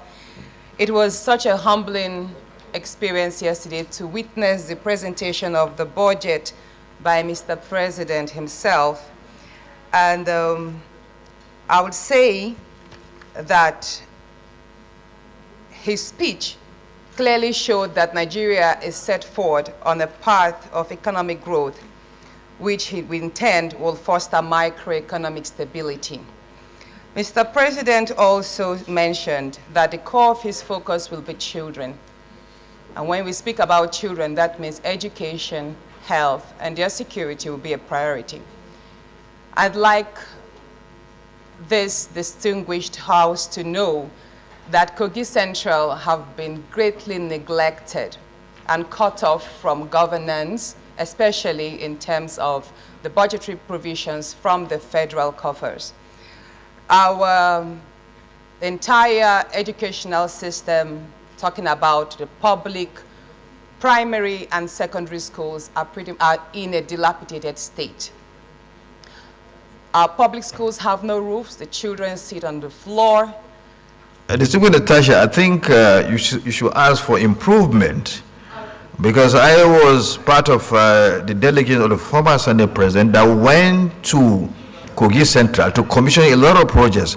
Senator Ochocho can bear me witness. Ochocho, you had a statement that her central zone has been neglected without any federal government intervention.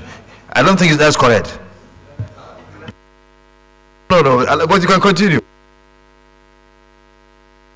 You can continue. Mr. President, sir, I actually have with me video and pictorial evidences to back what I'm saying. A number of schools, and quite a lot, I mean 80% of the public schools, private and public schools, are in dilapidated states, sir. And going by your correction, I would say that we seek an improvement. And of course, that's why we're here. We seek an improvement. And that goes on to, as well, the primary health care centers. In most of the communities in Kogi Central, the primary health care sectors, they are not equipped, they have no drugs, they have no medical personnel, and most of them are also in dilapidated states, which need improvement. Then the police stations as well, police stations and the DSS outposts too need rehabilitation, sir. It would interest this House to note that in terms of need and whenever there are security calls, policemen and DSS officials get to the situation spots on Okadas. And sometimes they have to walk long distance because they are not equipped. Sorry? Speaking for Kogi Central, distinguished Senator Karimi, you may as well speak for Kogi West. But pretty much what I'm saying cuts across the entire state, if I may kindly say so. And, but the top of it, I would like to have the House know that I look forward to interacting with the Honorable Minister of Steel to know how much of this, of the 30% of 27.5 trillion, how much of it he's able to have captured the rehabilitation again of Ajakuta Steel Company and the Niamco iron ore plant. as well as having the solid minerals minister speak about the exploration of other untapped resources for the greater advantage of the people of Kogi Central and Nigeria at large. So, but I applaud Mr. President's presentation of this bill because it's quite robust. Like I said, even though this is my first time participating, but having studied his speech over and over again, I'm quite impressed that if we do follow the lines to this budget, then definitely Nigeria will be set on a path for transformation. So thank you so much, dear House. Thank you, Senator Natasha. It's commendable on how you always stand for your people, the people of Kogi Senatorial Zone. That's good of you. The next speaker, any of the principal officers? You can go. We have exhausted, we have exhausted the list. The list is the last person was Ned Nwoko. So there is no another person. But we said that once we exhaust the list, then we begin with the principal officer. In fact, they ought to have been the first to start. So now we start after the principal officers, then Chairman Custom will take the floor, and then of course Chairman Lebo will also have an opportunity, even though his name is not here, but he wants to speak, we will allow him to speak. Thank you, Mr. President of the Senate, my very, very distinguished colleagues. I am Olalere Oyewumi, Senator representing Osun West Senatorial District in Osun State. Mr. President, I want to join... With the order, Deputy Majority Leader. Mr. President, standing under Order 8, Sub 3, I want to move that we extend our time beyond 2 o'clock to be able to accommodate other items on our agenda. The Majority Leader. I was waiting for him. I said Minority Leader, can you second the motion? Mr. President, I rise to second the motion moved by the leader that we extend our time from beyond 2 o'clock to be able to accommodate our debate on the 2024 budget. I so second. Those in favor of the motion for the extension of time for us to see beyond 2 o'clock, please say aye. Those against say nay. The ayes have it. Deputy Minority Leader can continue. Thank you very much, Mr. President. My response will be in 3 folds. One, I want to congratulate Mr. President for the budget presented yesterday. It's very rich and a paradigm shift for what we used to have. And I want to commend the effort of the team that put together this budget. And we hope, seriously hope, as Mr. Senate President said yesterday, that Nigeria will have the full benefit of this budget. I want to talk on 3 areas. One, as the Vice Chairman Committee on Finance that participated in the just concluded MTF and Fiscal Strategy paper for the 2024-2026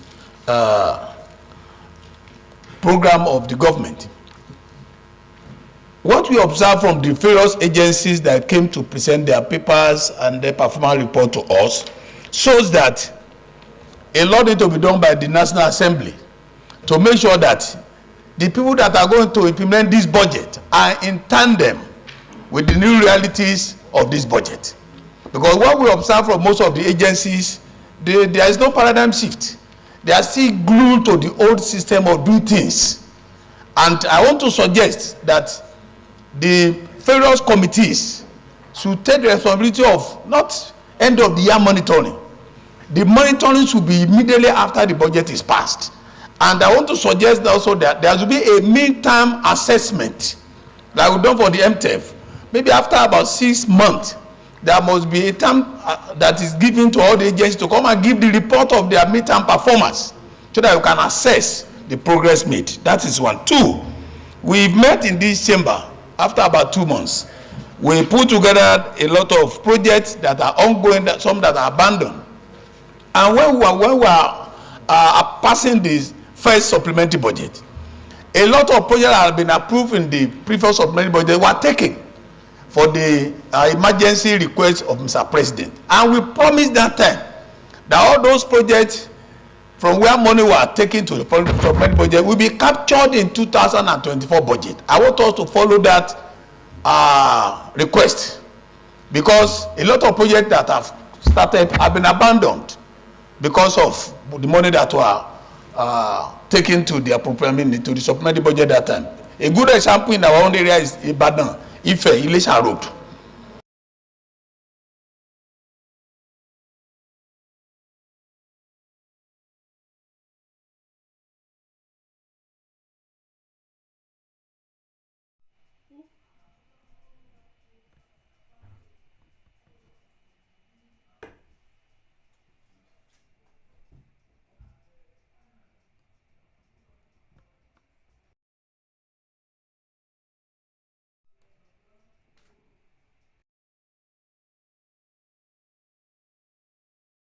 It started almost 19 years ago. A major road. I've raised it here. I will pass it that the Ministry of Works will include it. I hope it will be included. If it's not included, I want to call the Senate to make sure that that road is very, very germane to my central district, and people have been calling since yesterday that I see there, and I told them that by the special grace of God, since we have raised it here, it's going to be there by the grace of God. Thank you, Mr. President, for the opportunity. Senator Osita. Thank you, Mr. President. My name is Osita Ungu. I am here on behalf of the people of Enugu West. First, I congratulate the President for submission of his first budget in office. One key area that was of great interest to me was to see how the President is going to match his campaign promise on this budget, to see if he is going to match word with action. From the promise the President made during his campaign, he promised to prioritize food security, poverty eradication, growth and job creation, and all that. And when we look at the budget, we are also seeing that the focus, part of the principal focus of this budget, is the construction of irrigation infrastructure dams across the country to be able to improve on food production. It means that the first agenda the President put in his campaign promise of food security has already been critically captured in the budget. In the area of poverty alleviation, we also saw from the President's speech, and I can read directly, he said, human capital is the most critical resource for national development. Accordingly, the budget prioritizes human development with particular attention to children, the foundation of our nation. Very important, the children, but human capital development and capacity building is the only way that you can lift people out of poverty. It also shows that the President matched his campaign promises with action on the budget. So I give it a go ahead. The only place I have a challenge is on the assumptions, where we based the daily oil production at 1.78 million barrels per day. Currently, we are on it. And we also know that OPEC quota is also at that threshold. However, for the past years or few months before now, I think oil production actually ramped up since the President took over. But we have already seen that we were dangling at 1.3 million barrels per day to 1.5 million barrels per day. So if we go back, it means that we are going to start having deficit on the budget. So my own advice is that we have to, as a matter of urgency, deliberately ensure that our oil production does not decline again. We have duty as members of the Parliament to help the executives to review the PIA, which has become, when we were dancing about the PIA, we thought that after signing of the PIA, Nigerian oil and gas sector will become rosy. But since the implementation of the PIA, bigger problems started. Companies started to leave the country.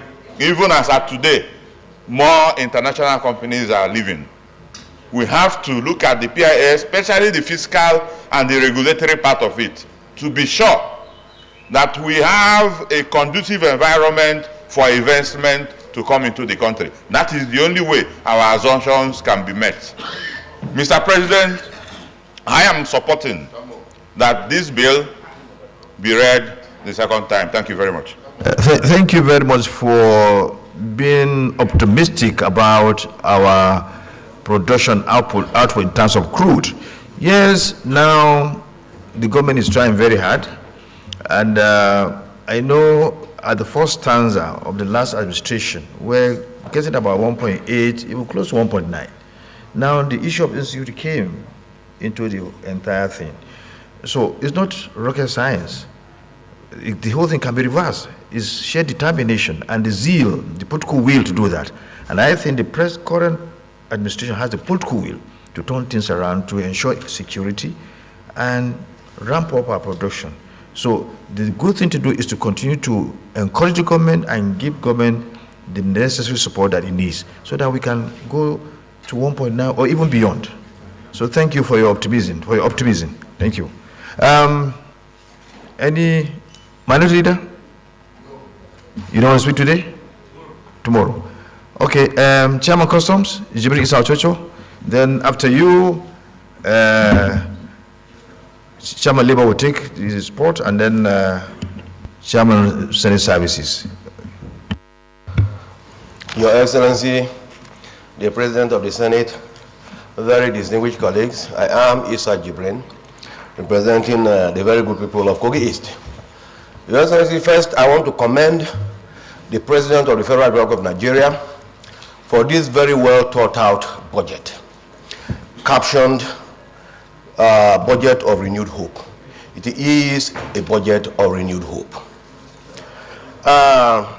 From the assumptions, okay, I want to believe that the assumptions are very realistic, because assumptions are based on estimates, are based on what you perceive that will happen within the nearest future. The assumptions on the revenue, to me, are very realistic. The assumptions on the expenditure pattern, is also, to me, very realistic. But what we need to know is that some of the expenditures are fixed. We can't do anything about that. But we must work on the variable portion of the expenditures. We can cut costs. That, I think, the government agencies, various government agencies should be given responsibility in that regard. They should try and minimize cost as much as possible, the variable aspect of the cost.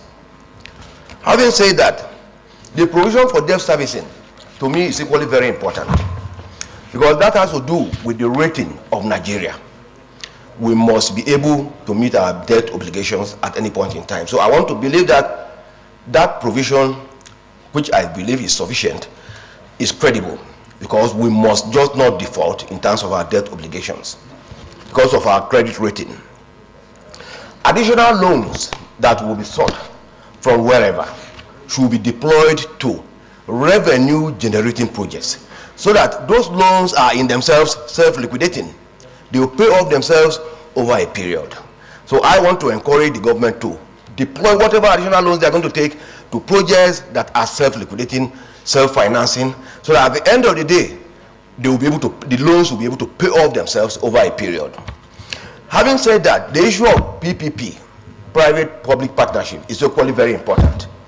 We need to encourage, especially foreigners, to go into partnership with the federal government to explore, to take advantage of some of the opportunities, especially in the agricultural and solid mineral areas.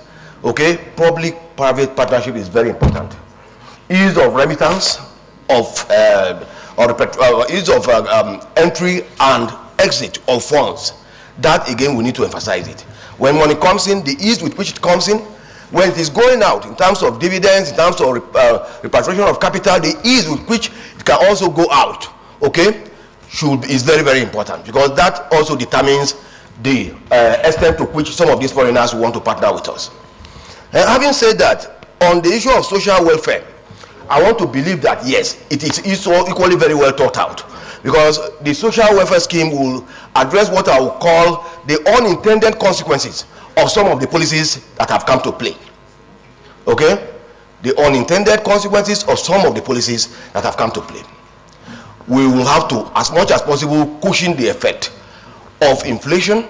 We have to cushion the effect of various other policies that have come to play, but which I will consider, the consequences as unintended, because no government wants to inflict pain on anybody. They are unintended, but they should be cushioned through various social development programs. Having said that, we are talking of general principles. No budget is perfect. Budgets are based on assumptions. The assumptions themselves can change due to unforeseen circumstances. So while we are discussing, as much as possible, we should be mindful of that there is no budget that is perfect. And that is why there is always provision for budget review. This budget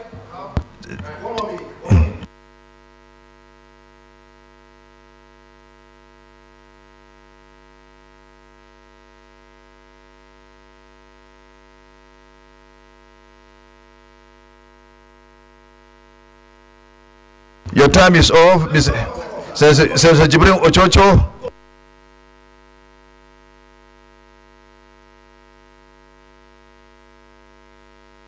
I want to implore to improve on the presence of the federal government in Kogi State in general.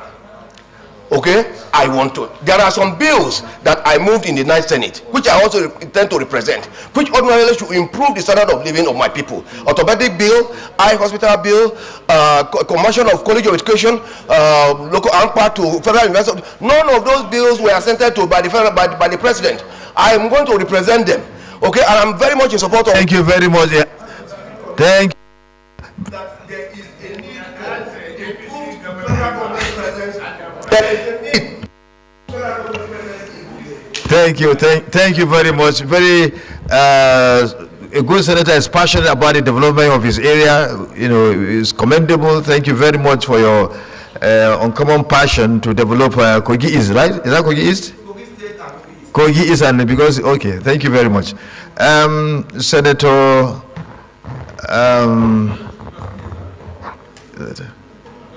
Okay, go ahead. Senator Plan, you have the floor.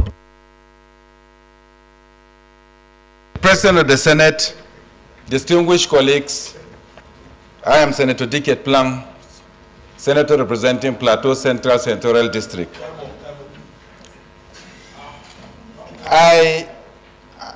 It gladdens my heart.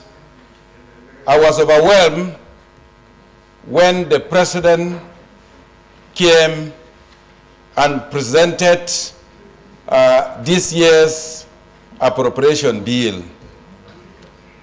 I am overwhelmed because the way the President presented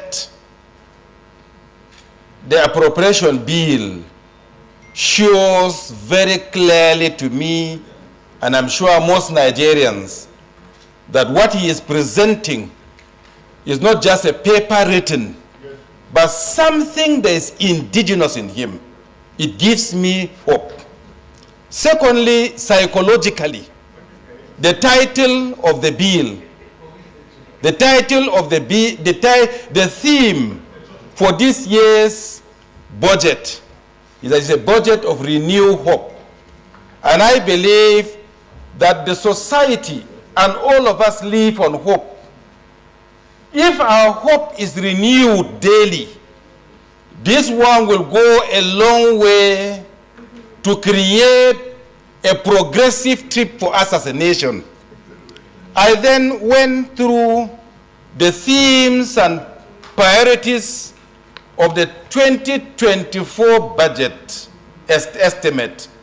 I discovered that the budget meets the requirement of our Constitution. Our Constitution, Section 14, subsection 2B in particular, talks about the welfare and security of the citizenry. And in the theme and priorities of this year's budget, you would see security, you would see welfare, you will see education, social service, you will see job creation, you will see social security. If you look at the content, you take them one by one. Economic independence, partnership, both national and international. It clearly shows that this year's estimate, the theme and priority in the 2024 budget brings a lot of hope.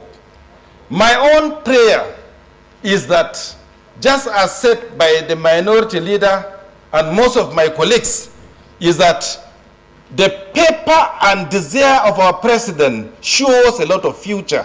And I pray that all of us, as another arm of government, will cooperate with the executive to ensure that at the end of the day, there will be proper execution. And then again, we have not... You have 10 seconds remaining.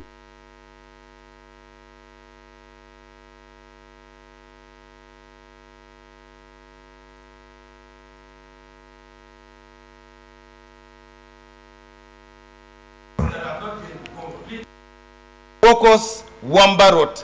I'm sure it has reached 40%, will be completed. And again, the University of Mines on the plateau, which will help us improve our economy, will be one of the things that will be included. And again, sir, it's okay, it's okay. We cannot fund that university because it has not been created. Until it is created before we fund it. our motions here and our prayer.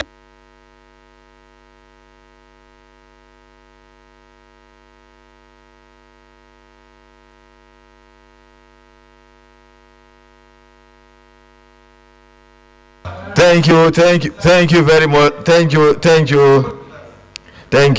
Let me remind you that university is not yet established, so it cannot enjoy funding from the 2024 appropriation bill, or maybe 2025 when it is established. Senator Karimi. Thank you, Mr. President. My distinguished... And thank you. We have 4 people to speak before we adjourn. Senator Ekweyon, Senator Jimo Ibrahim, and last will be the last person but not the least, will be Senator Nduzi, and then we adjourn. Thank you, Mr. President. My name is Karimi Sunday. I have the opportunity of representing the people of Kogi West.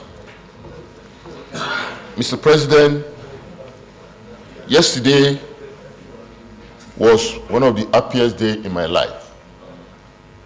I saw a president for the first time.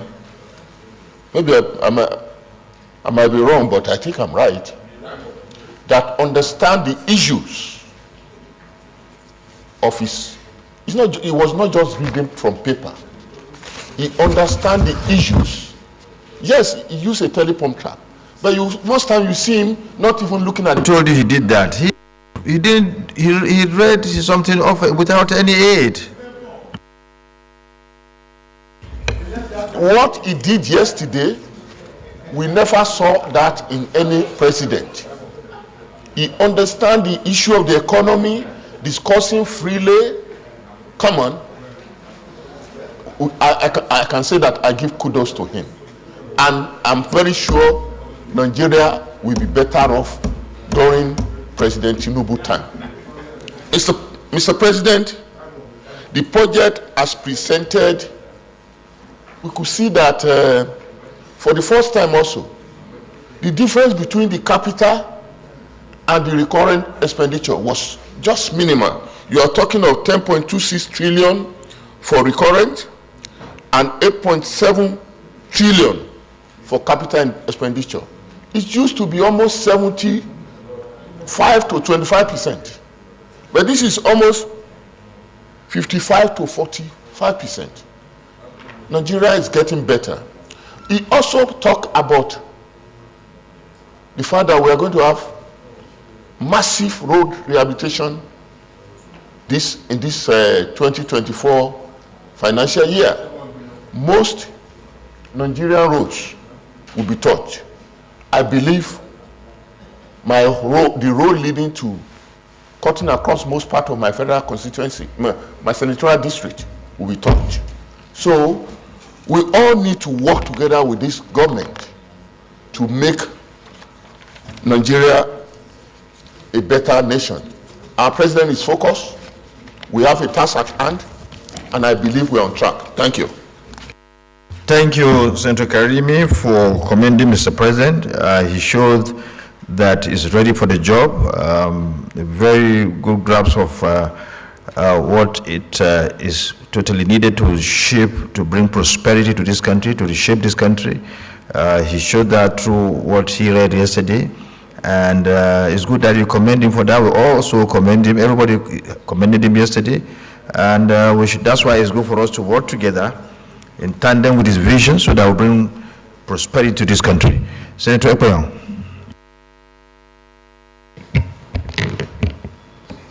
Thank you. Distinguished colleagues, my name is Senator Asuko Ekpeyon, Senator representing Cross River South.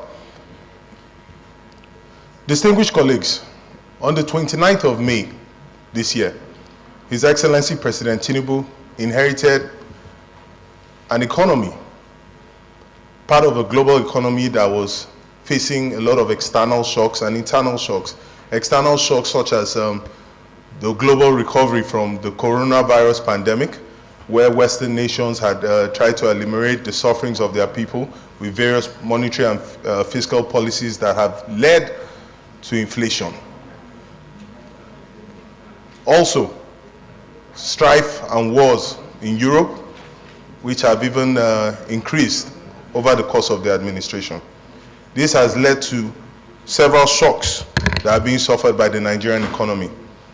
Beyond that, the internal shocks, the devaluation of the naira, insecurity, pipeline vandalism has led to reduced revenue for the nation. But a remarkable thing that His Excellency President Tinubu did on his first day in office was to announce the removal of fuel subsidy to stabilize the economy, as well as the unification of foreign exchange rates. This has led to hardship in the economy. What this budget seeks to do is to manage the sensitive nature of inflation while trying to push for economic growth. When you look through this budget, you see that they have provided for a lot of social investment programs to alleviate the suffering of our people. It is also seeking to do a lot of infrastructure projects which will lead to a lot of multiplier effects in the local economy. In the area of infrastructure, in my senatorial district, two main projects come to mind that has to be addressed. The Calabar-Itu highway, which is the entry point, the access point into Cross River from the west, as well as the Calabar-Oban-Ekang road, which is a truncated road leading into Cameroon. These projects have to be provided for and appropriated for in order to alleviate the suffering of our people. We, as members of the National Assembly, are very committed to ensuring that we work assiduously towards Mr. President's requested deadline of passing this budget by the 1st of January 2024. I want to assure you that we are committed and we are willing to work overtime, day and night, to ensure that we meet this deadline. Thank you very much, Mr. President. Sir, Brian, you have the floor. Thank you very much, Mr. Senate President. My name is Jimo Ibrahim, Folonshaw, representing Ondo South Senatorial District. I'm a commander of the Order of the Federal Republic, CFR.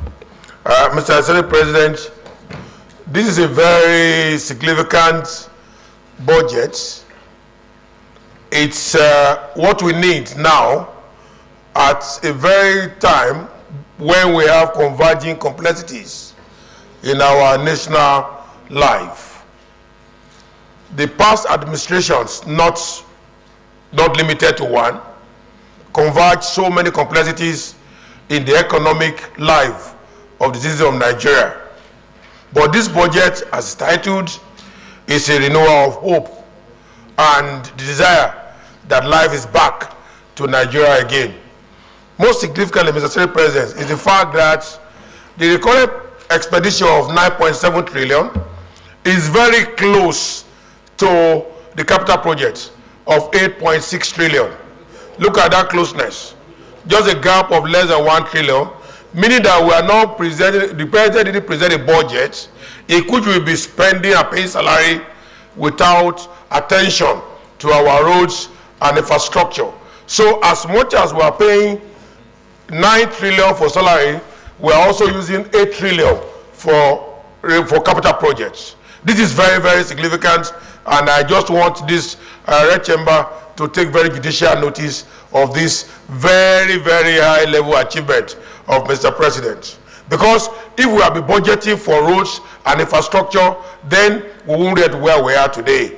And one important thing, Mr. Senate President, is the fact that this significant point that I'm making about the closeness of recurrent expenditure and capital projects also shows that there will be employment and many other things that will happen.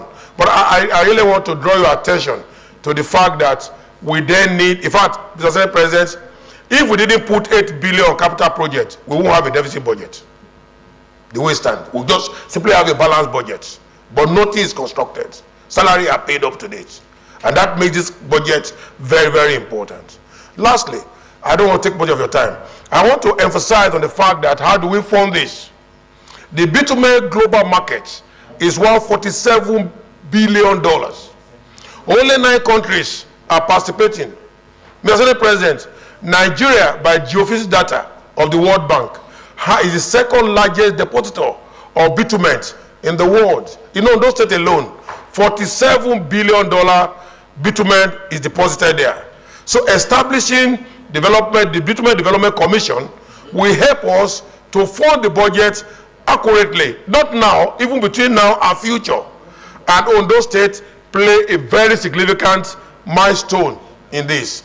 So we cannot avoid, Mr. Senate President, not to play 1% of $147 billion market in the bitumen. And we need bitumen to do these roads.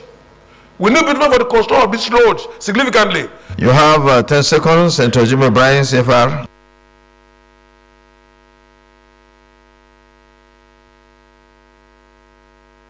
We can get money today, if we don't deceive ourselves, is bitumen.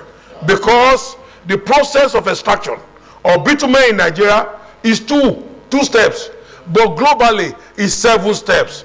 Having said this, Mr. Senate President, let me finally say, as usual, President Bola Tinubu has displayed a first-class thesis of the budget, and then, of course, the implementation will be seamless because we can see that he has told us he will borrow to fund the deficit. Dubai, with a population of 12 million people, Mr. Senate President, had borrowed $167 billion. Google it. Nigeria, what 250 million people have less than $77 billion. So we have big room, massive, for consumable infrastructure to deliver from the complexities that divulge of our great nation and create a nation in which yourself, Mr. President, my very distinguished colleagues who are in this chamber, and the general Nigeria will be very proud of. It's a fantastic time. It's a time to pop the champagne. We are very happy, and it's very nostalgic time for us. Thank you, Senator Jimmy Bryan. I quite agree with you that we have thousands, well, we have several solid minerals, we have, arrays of means of getting revenue. What we need is how to exploit them substantially. And when we do that, certainly we'll have enough money to run the affairs of our country. So it's always good to give emphasis to how we can, harness our revenue potential, which is one of the cardinal agenda of this government, pushing for more revenue, so that we borrow less. And it's good that you are also, emphasizing on this very, very important agenda of the government. The last but not least, Senator Danduze, you have the floor. Mr. President, my respected colleagues, I am Senator Danduze Montaru Mohammed. Under the Renew Hope transformation, under uncommon transformation of the 10th National Assembly, I think this budget is timely and is very important. If you look at the capital component of the budget, and if we will work tirelessly to ensure we secure this country, there is a lot of opportunities which can be harnessed to make business responsible and possible in Nigeria, because agricultural sector alone, if it is geared towards export oriented, and the untapped solid mineral resources we have in the country, Nigeria will achieve where others did not achieve, because with the population of 200 million people and with the different set of people from different parts of the country, I believe if there is good coordination and collaboration between the executives and the legislators, and also if you work towards what was implemented in the 2024 budget, I believe we will transform this country and will generate revenue and will work for posterity and for the betterment of this country. And I believe this budget is timely and it is important. We should support it, and we should have a very good oversight function so that we will implement the budget nitty-gritty wherever it was put in place. Thank you, Mr. President. Thank you, Senator Mutalen Nduzi, and I want to thank everyone that contributed today in respect of the second reading of 2024 appropriation bill, and it's really hopeful that we are going to work together with the executive in order to actualize, that's after the passage of the budget, to bring the renewed hope we are all talking about. After all, the budget is Christian budget renewed hope. Certainly, if we look at the content of the bill, it's very clear that if we go with what is contained in the bill, certainly will bring this country onto the route of prosperity that we have never experienced before. So it's good we work together to actualize this vision.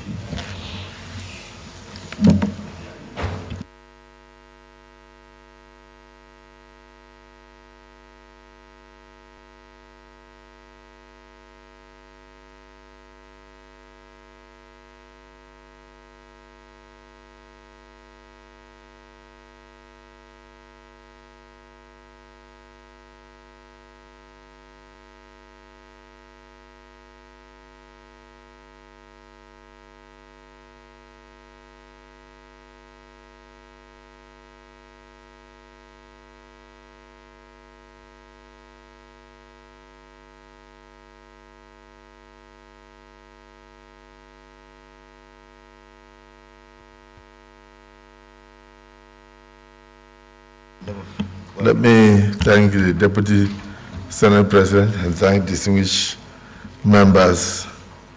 Let me see the list for tomorrow. Madam, the clerk, we have the list for tomorrow.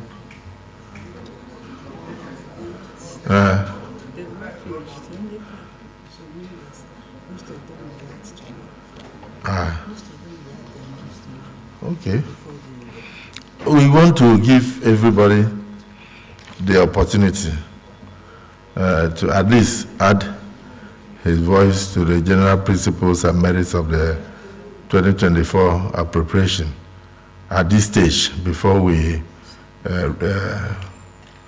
read the bill before the second reading, which we will now commit it to the necessary committee. Okay, so for day 2, we have up to 28 people.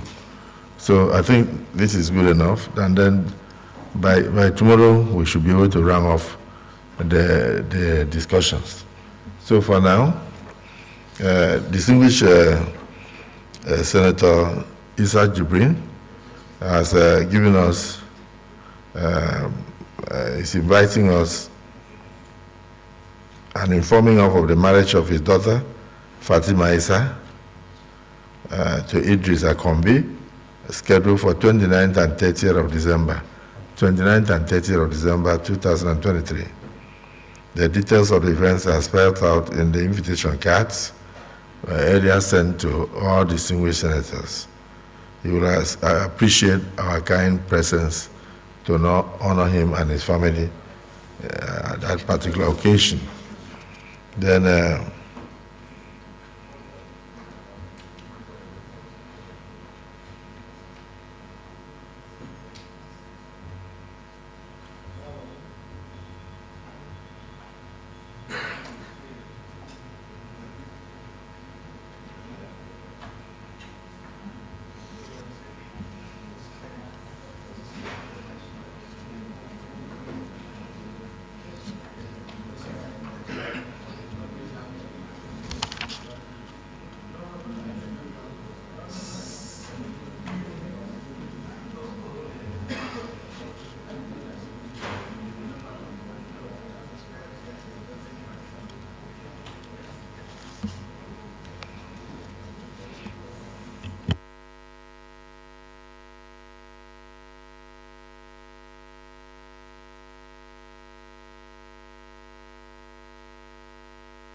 so in view of the distinguished senators, we have exhausted the list of those who wanted to make their contributions today.